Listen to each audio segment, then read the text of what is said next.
আচ্ছা, এখানে সিস্টেম 3 আমরা পেজে টেস্ট করছি। এখন দেখা যাক যে লিক আছে কিনা। এখানে 400 পিএসআই দিছি, এটাতে 400 আছে। এটা হচ্ছে পাইপিং, আর এটা হচ্ছে ফ্যান কোয়েল সাইডের, এটা তো 400 পিএসআই দেওয়া আছে, তো এই দুইটাতে কোনোটাতে লিক নাই। এটা হচ্ছে 2 নম্বর ইউনিট। 2 নম্বর ইউনিটে এটা তো 400 আছে,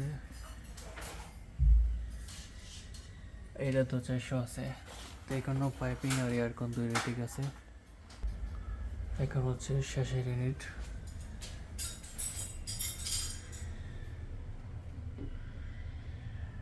এটাও পাইপিং ঠিক আছে, তাছাড়া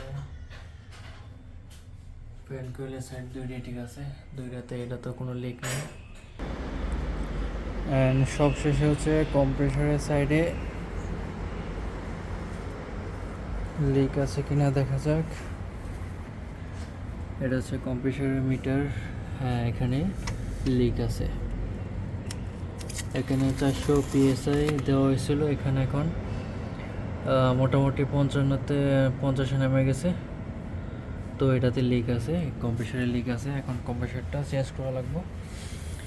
আর পাইপিংয়ে আমরা বাইরে এভাবে 2 পাইপ একই সাথে কানেক্ট করে দিয়েছি, যেহেতু ভিতরে আমরা মিটারগুলো ব্যবহার করছি।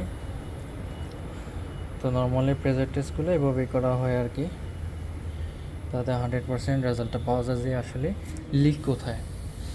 এটাতে গ্যাস দিলে আপনার গ্যাস বেশিক্ষণ থাকতেছে না, বেশি দিন থাকতেছে না, গ্যাসটা বের হয়ে যেতেছে।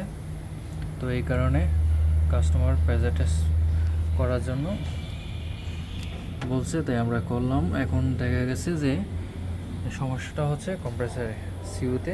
তো পুরো সিইউটা চেঞ্জ করা লাগবে, যেহেতু এটা লিক হয়ে গেছে। এই অবস্থা।